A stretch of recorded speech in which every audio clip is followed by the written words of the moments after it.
Welcome back to the WinShape Marriage Podcast. Did you know that you have a marriage story? You might be thinking, my marriage, a story? Yes, even your marriage has a marriage story. And today we're going to try something a little new on the WinShape Marriage Podcast, and that is having a couple share their marriage story with all of you. And so today we're going to hear from Mike and Lora Roby about how the Lord has impacted them personally, impacted their marriage, and how that has impacted couples in their sphere of influence. It's an amazing story, and we can't wait for you to hear it.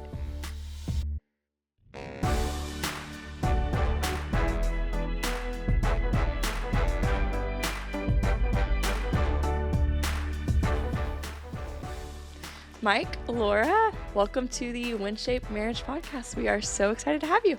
Thank you. Thank you for having us. Yeah, absolutely. So you guys are a WinShape Marriage Host Couple, but today you are kicking off for us on the WinShape Marriage Podcast with a new segment that we're doing just called A Marriage Story.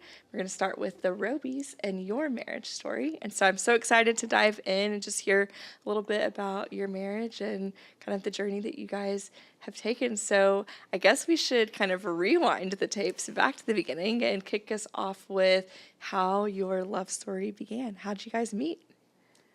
So, for starters, thanks for having us. Yeah. And we absolutely. hope this doesn't go so poorly that you don't have another couple on after us.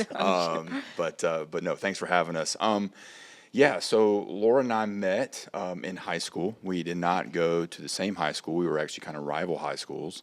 But we met working at at Kroger in the grocery store. Okay. Bag of groceries. Bagging groceries. Lora was a cashier. I was bagging groceries. We kind of formed a really cool friend group through working there, and we hung out a lot together as a friend group. Lora was actually dating another person in the friend group. I was dating someone else in that same friend group. Okay. And as the Lord would have it back then, we're all in high school, and things didn't work out with the ones we were dating, and so we had I think it was a fair, Fayette County Fair. Yep. And the friend group had decided to go and go to the fair and have a good time, and so we had kind of broken it off. This time of year. Yeah, exactly. So we kind of broken off with the two people that we were dating in that friend group, and we were just kind of solos. And I was kind of like, well, hey, we've already committed to going. Like, do you want to go? Yeah. And she said, yeah. And so we were really friends first. Okay. And then I think that night it was kind of like, okay, there might be something a little bit here. Yeah. Yeah. So we spent, the evening at the fair. It's dated all through high school. My senior year, his junior year, so I'm a year older. Okay. And we go off to college and we stay local. We're at Georgia State University, and that was pre-football, dorms, all that fun stuff. Okay. So we still both lived at home, went to college, and after college, got married. Did the whole checking all the boxes, right? Yeah. We go to college, get married. Then we start trying to have a family. So that's the next thing on the list. So we're going down this avenue, and, some people, it happens quickly. Mm-hmm. For us, it was a struggle. Okay. I went through several miscarriages and never could really find out what was going on. Continued to have miscarriages to the point of, realistically, we don't even know how many. We stopped counting. Oh, wow. Had a couple of tubal pregnancies, which is uncommon for most people. Had 2 back-to-back. So with that situation in our life, I think that was probably the biggest struggle that we had managed at that point, because everything else was kind of, clicking off and doing really well with most things. So at that point, we kind of had to deal with some adult stuff, right? Yeah. So we both grew up in and around church, but not really in church, plugged in. Okay. So, that was a struggle for us. We were just I was trying to figure out what was going on. Yeah. And so at that point, I kind of dug closer into church, started going to church myself, and joined a women's group, kind of trying to figure out what this looked like and why this thing wasn't happening that we were expecting to happen. And how long had y'all been married at that point? We were probably 5-6 years in at this point. Well, it started, about 2-3 years in we were trying, but we had gone through a period of time. Totally. 2.5-3 years trying to actually conceive and have a child. Yeah. And I think just to take a step back, because it's important to where the story goes. And Totally. So me specifically, after college, was chasing the things that the world would tell you was successful. Mm-hmm. I had been an athlete most of my life, came out of college and decided to open up my own business because I wanted to work for myself, which was really a cool opportunity. I wanted to coach, so I was actually coaching. The Lord did not call me to teach, and so I was like, well, I'm not going to be a teacher and a coach, but I got to figure out how to do this. And so we opened up a business, and then I was also coaching at the high school level as a community coach. And so I would say that probably that's 22, 23 years old. Yep. And at that time, we saw a lot of success, as the world would say success. Right. We saw a lot of financial success. We saw a lot of performance success. And so this was the first thing in our life, marriage-wise, that we realized, like, this isn't going as we thought it should go. And Lora won't say this.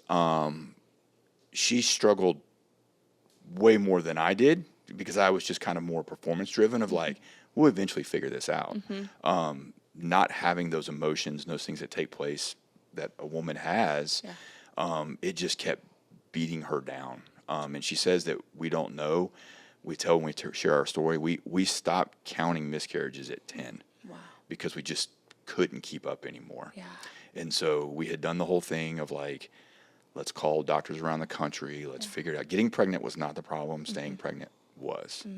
And so we kind of lived that life of we're chasing performance. We were chasing we can control it. We can figure it out. Lora had grown up at Jonesboro First Baptist, and had grown up in church, and I had not. My father was now retired military, but we lived around the world, and just never got plugged into the church. I would tell you personally, like, I believed in God, but there was zero relationship. And so that's kind of where we get back to of she started kind of leaning into that, and I started leaning into other things that was more athletics related. So.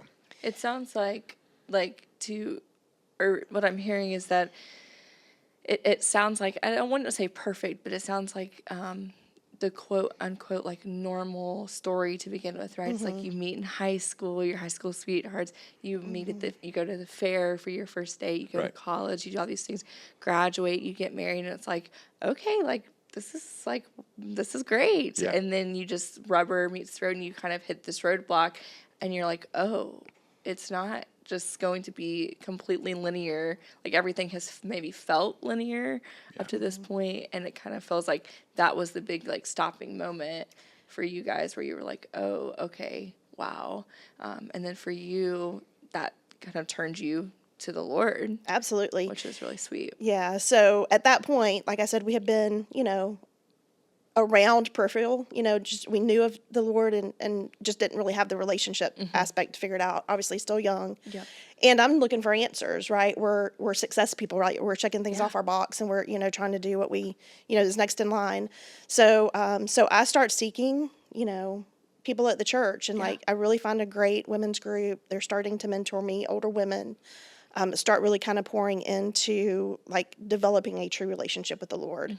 And at that point, I realized that, I've got to let it go, and God's story is going to be played out the way He wants to play it out. So we'll fast forward a little bit, but that's not easy. That is it's intense, especially at a young age, right? So I mean, we're dealing with stuff. And as a newer, believer, you're newer into your faith, into your relationship with the Lord. So diving into that of having to surrender, it's like, whoa. Yeah, it's tough, especially, like he says, he's performance driven. Like we live in that world of athletics and sports and just being able to say, this is what we've accomplished. And I'm struggling accomplishing this goal. And it's a key part of our American story, right? Everyone wants to get married, have kids, and start their family. And this is a struggle for us. So I do end up getting pregnant at one point, and it's looking good. The doctor has figured out some issues that have going on. We've kind of got a game plan going, and so I get pregnant, carry the pregnancy past our first trimester, which is great. Never been here before, so we're already seeing success. And just all of a sudden, we hit another roadblock, and I develop high blood pressure, which then internally landed me in the hospital with toxemia, which is another, major roadblock. And I'm in the hospital and struggling at this point. I'm 27 weeks into the pregnancy, Okay. which is great, but not, But not full term. not full term. Yeah. And so we're struggling with this at that point. I don't know when you want to jump in here, but anyway, I'm in the hospital. It's December, and we have no idea what the future looks like at this point. The doctors are worried about me. They're worried about the pregnancy. And so the doctor just comes in and says, we've got to make a decision. December 25th of 2002, I deliver at 27 weeks, and Abigail Hope was born. She weighed 1 pound, 13 ounces. So that was a struggle. Again, it was a roadblock, but we were still strong. We were maintaining it. Yeah. She was in the NICU, and she was doing well for everything considering. But So I'm going to jump in for a second, just to give you he has a different moment. perspective. No, yeah, just to give you, Please, yeah. yeah. So we get pregnant that summer, and as she said, everything's kind of seems to be going normal, and we kind of feel like we figured out what those issues were. They did say one of the complications of some medication that she was taking is that there is a high blood pressure deal. So she had to be seen quite often, and so it was December 23rd.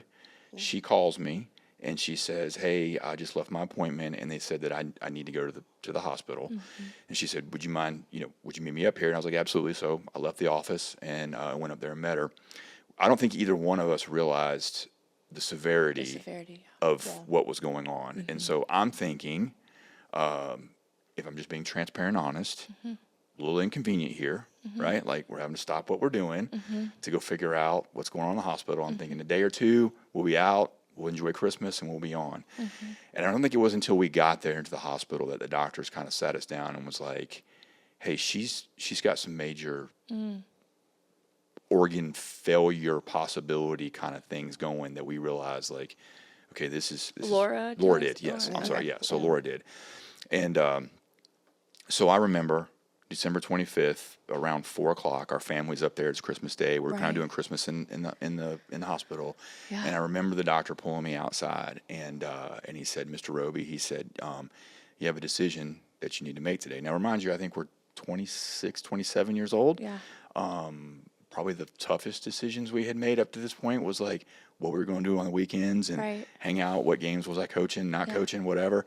And so he steps out in the hallway and he asked me that question, and I said, "Okay." He said, here's your decision." He said, Laura can remain pregnant and stay in the bed, and he said there's a possibility that she won't make it, or we just deliver this early, and then we kind of hope for the best.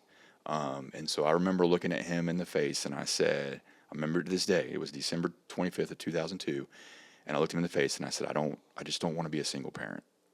And he said, "Okay."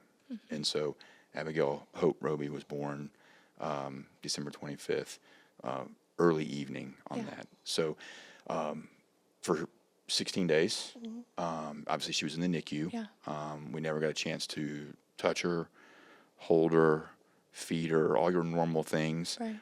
But we knew that she was alive. We knew that she was being taken care of. And on January 11th, we got a phone call. I got a phone call from Lora, and she was screaming on the other end of the phone. And I got her calmed down, and I said, "What's going on?" And she said, "We got to get to the hospital. Something's gone terribly wrong." And so again, I leave the office, jump in the car, and take off up to the hospital. And Abby had formed the intestines in a preemie is the last things to kind of thicken, and so she had formed a small hole in her intestine wall, and of course it had begun leaking bacteria out into her little body. And so we were in Atlanta at the time.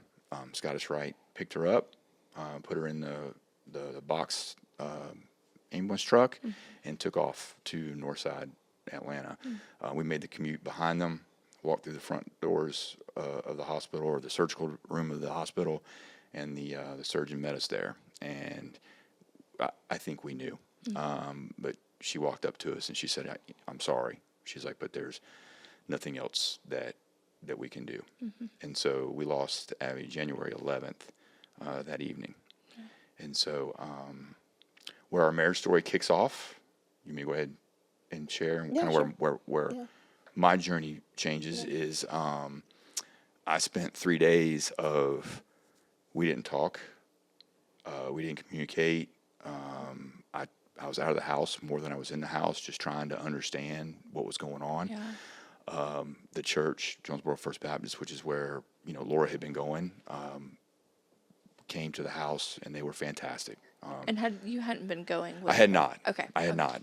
My plans on Sundays was she got up and went to church. My church was training. I was swimming, biking, and running, doing triathlons, and then coaching baseball during the week. And so the church rallied around us. They were phenomenal. And the funeral was set for Tuesday, January 14th. And just for the sake of time, I woke up that morning, and those that are listening to this, watching this, and those in this room know this. I can't describe what it was, but there was this sense of calm peace that morning that I had never understood. And it, quite honestly, it made me angry because I felt like I had a right to be mad because I had done everything right. And we're driving to the church that morning, and I said to Lora, I said, I need to go by and talk to the pastor for a minute. And she was like, okay. And so I walked in the pastor's office an hour before the funeral, and he said, hey, are you doing okay? And I said, no, I'm not. And he was like, well, what's wrong? And I said, I've got this sense of peace and understanding that I've never had before. And he's like, well, what's wrong with that? And I said, I have a right to be angry. I have a right to be mad. I'm supposed to not feel like this. Right? I shouldn't feel this way. And it was the first time that any man in my life, I love my dad and I are still best friends.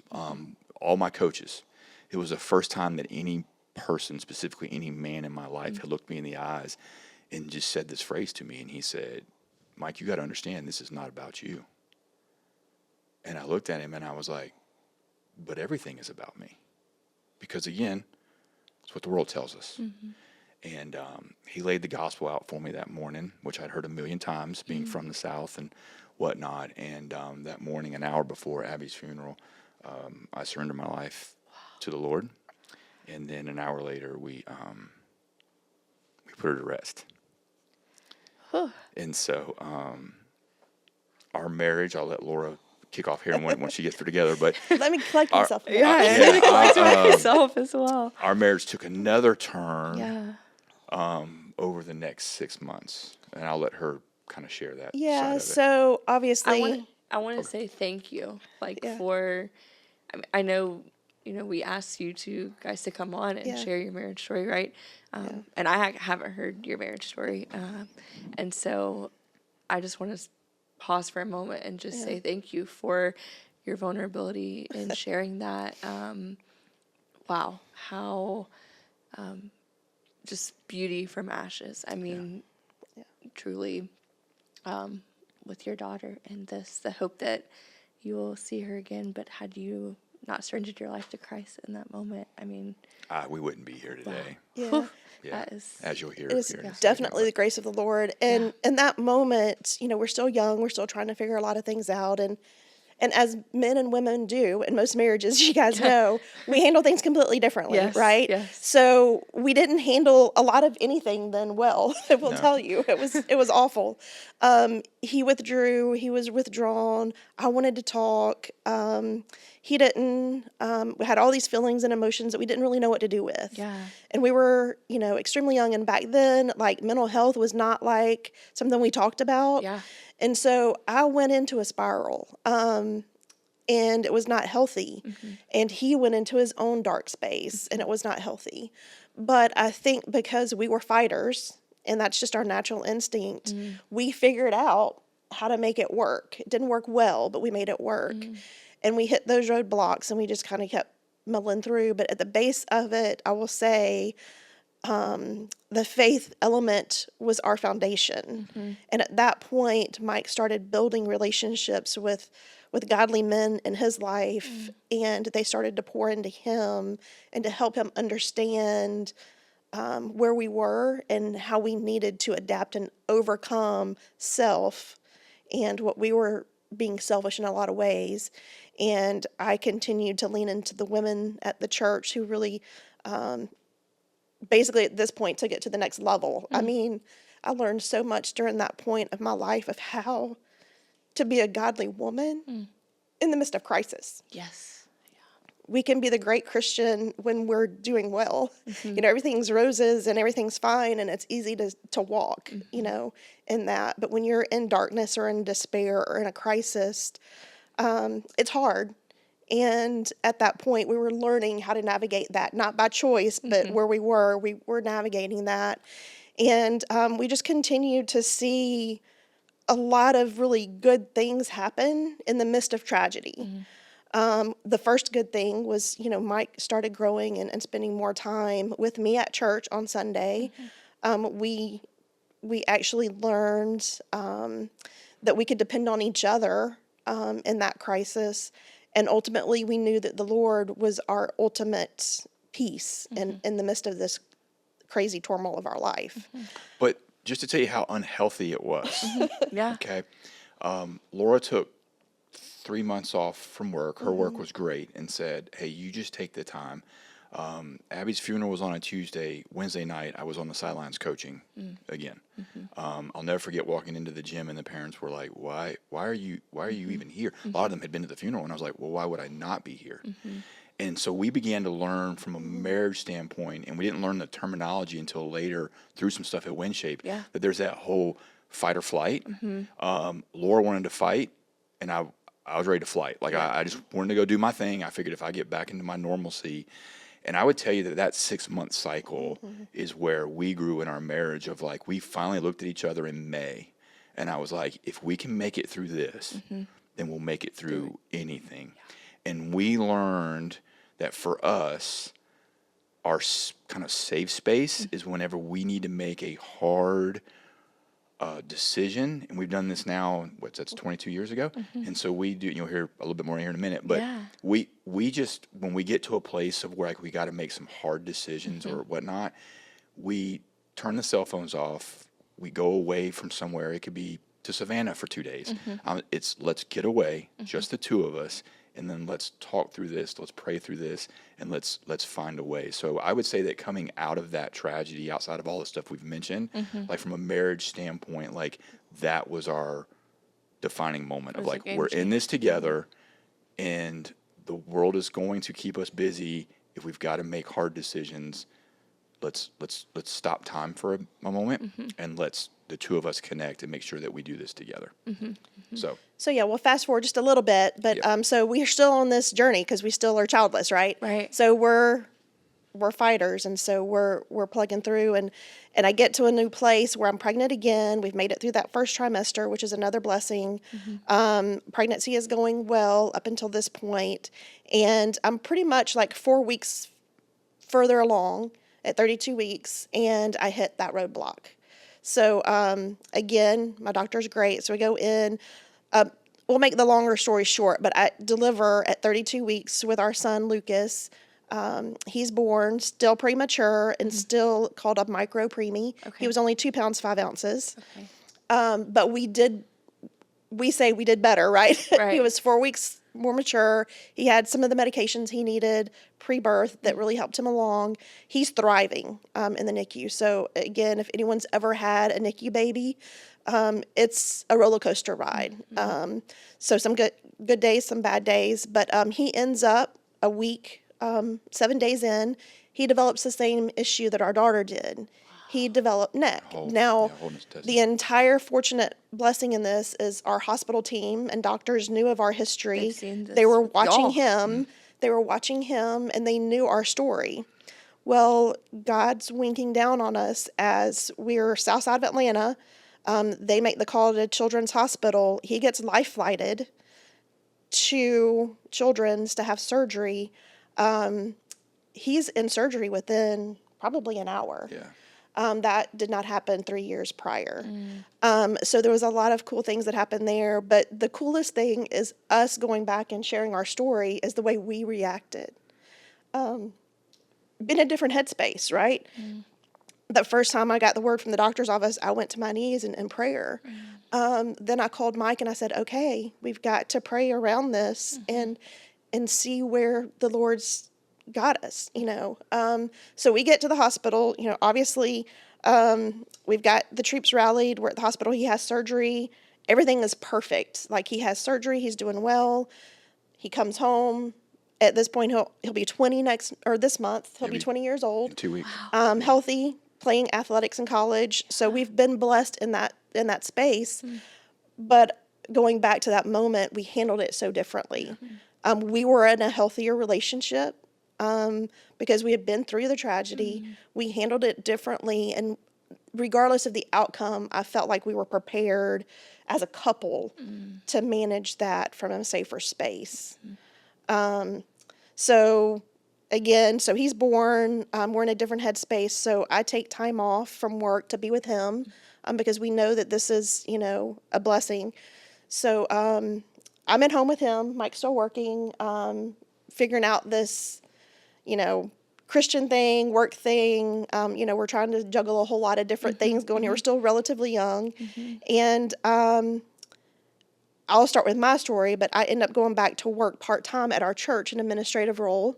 And so not only am I still learning and growing, but now I have the church staff to really kind of pour into me and to help me grow and to continue to build me up.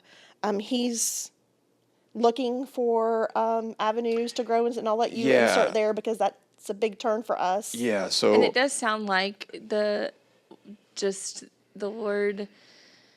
just the kindness in truly a tragedy, finding those ways of, it's like, how can you even say that the Lord is kind in this thing, and still you have Lucas here as a living, walking testimony, right? And so that is amazing. And also, what I'm hearing too, just a major, truly shift and turning point was the Lord just capturing both of your hearts, even as you were, babies in your faith and your walk, that capturing of your hearts, it makes an eternal, it's changed you guys for eternity, but in that moment, in the here and now, it changed the entire trajectory of how you guys were going to walk down that road. So just wanted to acknowledge that. I appreciate it. And it's spot on. That's what, anytime that we get asked to do this, we always kind of chuckle in the car. We're just kind of like, it's not really our marriage story. It's more of God's story. He drew us closer through that, and then that kind of became our rally cry. Like, we're in this together. And so, just to kind of get to the next part, please. So we're still, I'm still running the business, and she's back working part time, and for me, it became like, okay, how do I take this new Jesus thing and it translate over to athletics and business and those kind of things? And so we stumbled across an organization that, we started volunteering for and fell in love with it. And a couple years into that, so it would have been 2011, 2012, they approached us and they're like, hey, like, would you consider praying about, doing this full time? And of course I said no. And Lora said, you're supposed to say yes. And so we prayed about it. We went away, prayed about it. And I was like, well, if I do this, then like we're in this together. Like, because again, it's God's story through us that we're doing this. And so we transitioned out of the business world into, and still coaching athletics, but transitioned out of the business world into full-time sports ministry in the Atlanta area. Awesome. And so we kind of rallied around that. Lora continued doing what she was doing, but I was like, hey, we're going to do this together. And so we spent a lot of time working with student athletes and coaches, and then it turned into spiritual development and leadership development in athletic departments within public school systems. And so I got to kind of dive in. Can I jump into how the marriage piece came? Okay. And about how long had y'all been married at this point, and how old was Lucas? Okay, so Lucas would have been 7. Okay. And we had been married about 14 years. Okay. Yeah, about 14 Just want to get timelines. Yeah. And so we're rolling along. Yeah. Marriage is great. Like, we're a team. We're working more with student athletes, and then I'm going in and kind of doing some like leadership and spiritual stuff with like coaches and athletic departments. And I think it was around 2015. I walk into a coach's office, which I love to do, sit down and just be like, hey, coach, how you doing? Like, what can I do to help you? And so he says, hey, Roby, he says, will you close that door? And I think we all know that when anyone says that, but in the coaching world, when a coach says, hey, I need you to close the door, it's generally not like, hey, I want to celebrate something. Right. And so I closed the door and I turned back around, and before I can even turn around, I'll never forget it. Like, his head is in his hands and he is just sobbing. And so I'm like, Coach, what's going on? And long story short, him and his wife had been separated for 30 days, and their kids didn't know. So he would go home after practice at nights, shower, get the kids in bed, drive back to the school, sleep in the locker room, get up, shower, drive back to the school, make sure his kids had up ready for school. He'd take them to school. This had been going on for like 30 days. Yeah. And I remember looking at him and I said, Coach, like, you know that's not normal, right? And he was like, I know. He says, but I don't know where to go. I don't know what to do. And I remember walking out. I don't remember anything else that happened that day in the athletic department. But I got in the truck and I called Lora and I sat in the parking lot, and I remember crying for about 10 or 15 minutes. And I said, we have a segment that we are heavily close to, that their marriages are in shambles. And we have an opportunity to like be a part of the Lord using our story to help kindle those marriages. And so that's when our connection, when WinShape actually began. I had reached out to a family that's heavily connected. Yeah. And I said, I think we've got an opportunity here. Yeah. And they said, hey, let's run with it. And so since 2015, we have worked closely with WinShape and WinShape Marriage. And I don't know, it's been at this point hundreds, if not thousands, of high school coaching couples. Okay. Really around Georgia, but it's even expanded a little bit outside. But we would kind of tell people that we serve more of a Georgia area that have come through WinShape, and we've gotten an opportunity to share our story. Coaches, high school coaches and their spouses. Correct. Yeah. I'm sorry. Right? Yeah, the marriages. Yeah. High school Yeah. coaches and their spouses. Cool. And so that's really where our heart has been for the last 10 years. Yeah. Obviously, I'm still working in an athletic department. Okay. Laura still works full-time with FCA in Atlanta. Okay. But together, we use our marriage to prayerfully, through the Lord, be a light to serve coaches and their spouses. Wow. Most of your listeners probably know this. I like to share it because I like to give them a little plug. Please. But we all know that they're highly, they're overworked and underpaid. And so what happens is when you're working 12-hour days and you're pouring into other people's kids, typically your family suffers. And you're working all types of hours. All it's types not of 8 hours. to 5, No. Monday through Friday. No. It's weekends and nights and games and out of town. And yeah. And so I've just told Totally. Lora, the last 10 years, I was like, I can individually pour into these men and women and the impact and the influence that they have on students and student athletes. And I was like, but, together, I think the Lord can use our marriage and our marriage story to impact others. And we've seen many who've come through WinShape or even the intensives whose marriages have been saved because there was an outlet for people to hear, about that. So How cool that's something that you were so passionate about from a worldly standpoint, right? I mean, from a young man, it sounds like, right? Athletics and games and the coaches in your life and all of these things. How once the Lord captured your heart, it wasn't for you. It's not that you had to necessarily give that up or lay that down or walk away from that completely, although that is for some people that is their story.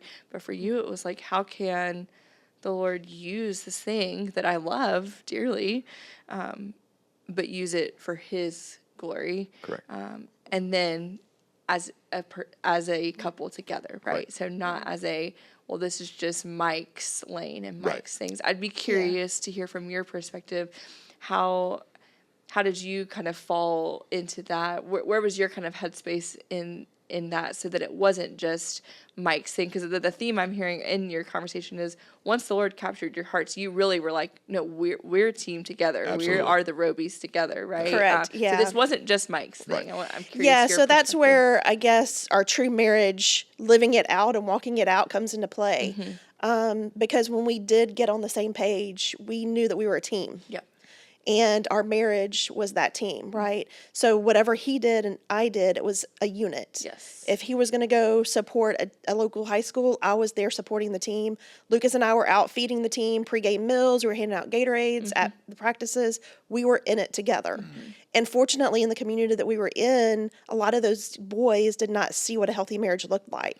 So we were trying to live out the best example of that we could to the people that we were in front of. And so, and that's what we did. We just said we want to emulate, what we feel like a healthy marriage is to these kids that are in our community, and also to the coaches that we're serving. And that has been a huge blessing for us. One, if you're sharing a vulnerable story like this, it shows the transparency and the vulnerability that we have, and to know that we don't have all the answers, and we never may have the answers, but ultimately the Lord does, and He's creating our path in front of us.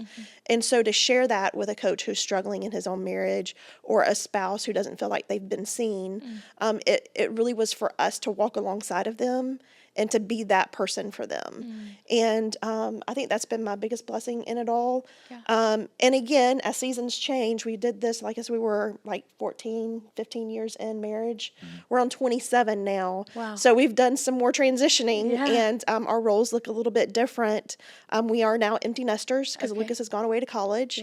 And so we've got a lot of different time than we had before. And so some things do look different now.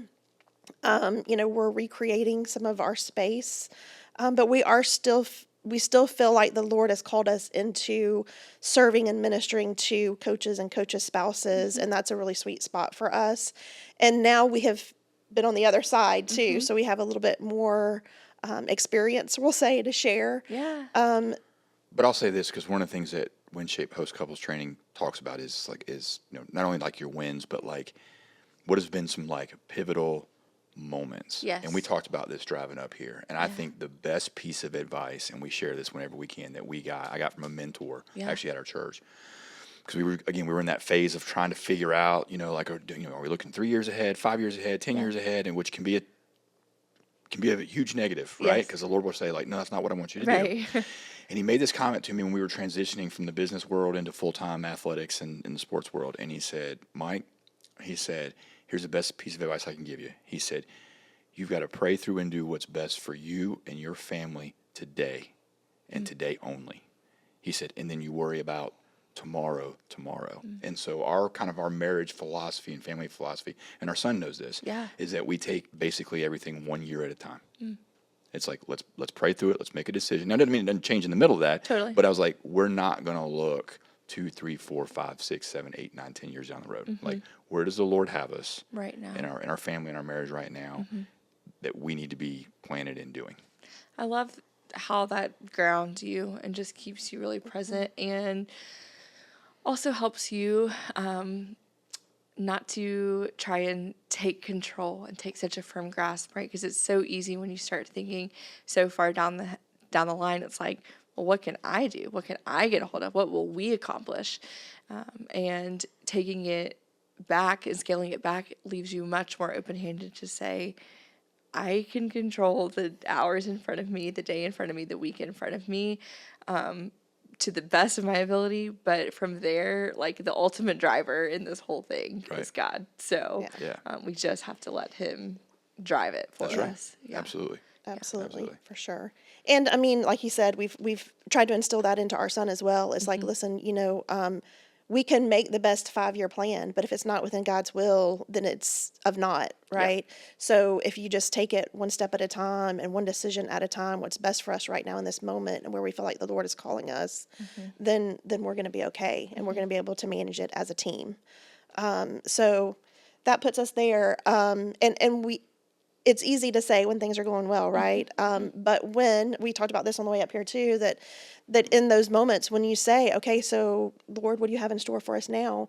Whether we had this stirring in our heart that, next season of life, empty nesters, what are we going to do? How is it going to look? And we just had this internal stirring in our spirit that God was going to be moving. And so we ended up as a family getting an opportunity, which, in the coaching world comes a lot, but we had an opportunity to move to the north side of Atlanta, North Georgia, not Atlanta at all, but the North Georgia, and take a coaching job when our son was a senior in high school. Oh, wow. And, ultimately we're like, yeah, we probably don't need to do it right now. We'll look at it, when Lucas graduates, whatever the case may be. But in that moment, we're like, okay, let's pause. And Lucas goes, well, let's pray about it. And so in the midst of all of that, we're praying through what the Lord wants us to do. And we say, what is best for our family in this moment? As a senior in high school playing sports, our son wanted to go see the new opportunity. And we went as a family to tour the school. And he goes, I can see myself graduating here. And ultimately, we're like, okay, yeah, great. That sounds all fun, right? So we go back home, pray about it. Again, we go away for the weekend. And, ultimately, Lucas goes, yeah, when are we going to talk about the move? Like, he was ready. And he felt the stirring himself. And so then we really had to take it serious. Yeah. We're like, okay, stop the just, we've got to pause and really see what the Lord is calling us to do. So I grew up in that same community I had lived in for 50 years. And ultimately the Lord picked us up and moved us 100 miles away to the North Atlanta, or from Atlanta area to North Georgia, and said, this is where we want to plant you now. And, it's been 2 years. It's been 2 years. Okay. And looking back now, our family, friends, whatever, may have thought that was crazy, but the Lord's footprint was all in that. For starters, his senior year at a new school, made great relationships that he still has now, gone off to college. They're all in different directions, but they still are close relationships. He's transitioned into another role that we never thought was even on the horizon. And, I'm serving a larger footprint of people that I'm impacting in my job because we've made a transition and it's opened us up to do new things. So, again, just being in that moment of saying, we're going to pause. We've got an idea that the Lord is stirring us, but we just need to rest in it for a moment and see what that looks like. And walking through it as a family and taking that time to just really discern on what that is. In the world's eyes, it's crazy. Who uproots their kid unless they're in the military and makes that change. It's not the norm. So it's been a really cool experience for me just to kind of see, again, coming out of my comfort zone and just like truly just following in what the Lord has us do. You probably have a completely different perspective because you've made a job shift in this time. Yeah. But it's really kind of neat in this new season of our life just to see that the Lord is still using us and that the impact is there. And it's just really kind of cool to see that, the story still continues. What I love about that and this part of your story too is how it's now expanded even from, a marriage story into our family story. Yeah. Like, I love hearing how the example from your marriage that you set, that set you down this path has impacted Lucas, right? And how it's now the Robys, it's the Team Roby. I feel like I want to name this episode like Team Roby. Well, actually, that's our group chat. Our group, our family group text is Team Roby. Okay. That's actually what it is. Yeah, okay, that's sweet. Well, I just feel like that, that's what I'm hearing at least, is how this started with the Lord, from the beginning. But if we circle it all the way back, it started when the two became one, and you guys didn't even realize in that moment what that was. Right. And then, of course, with Abigail and Lucas, and just how your family has really rallied behind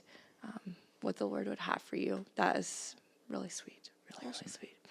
What, if you had, y'all are in this fun new season of life, but you've had a lot of life experiences that you've shared, and I'm so grateful for that. If you had to leave us with a word or two, I don't want to cut you off if there's something else you want to share too. No, you're right. If you had to leave our listeners after hearing you guys' stories with a piece of encouragement, a word or two, obviously I loved the piece of encouragement that you shared earlier as well about you can plan today. I don't want to, I said it wrong. Maybe you can plan today or you can control today. But yeah. Right? Yeah.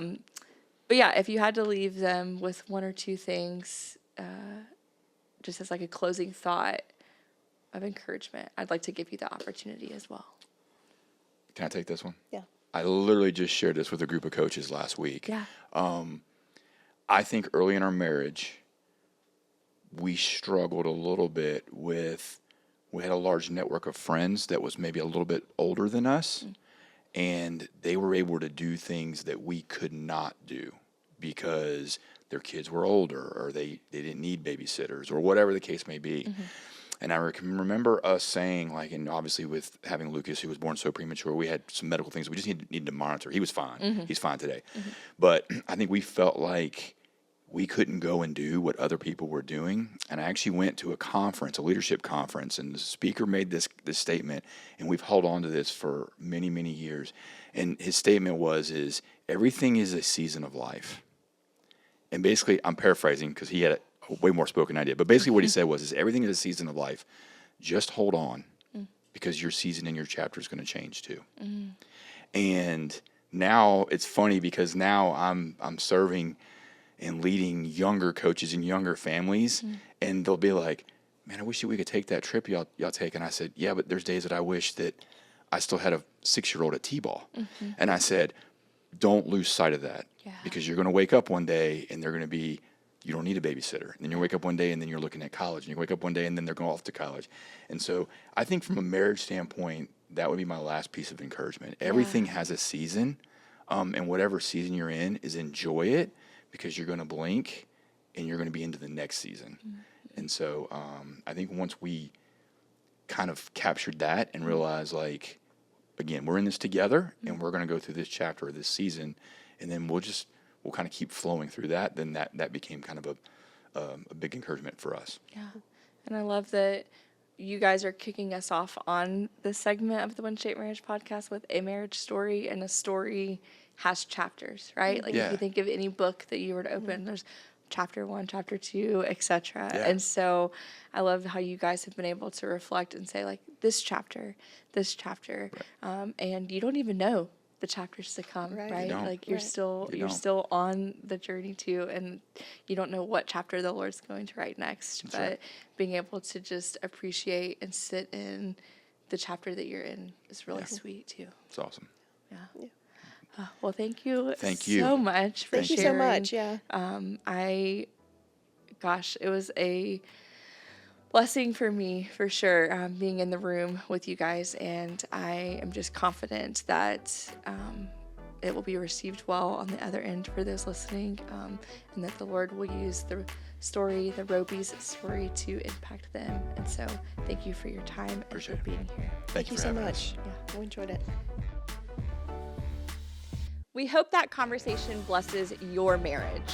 If you're loving the WinShape Marriage Podcast, will you please take a moment to make sure you're subscribed? You may be a faithful listener and not realize you aren't subscribed. It really helps us out. Also, if you've enjoyed these conversations and they've impacted your marriage, please rate and review this podcast. One listener said, "Thanks so much for pouring into couples with godly wisdom and practical equipping."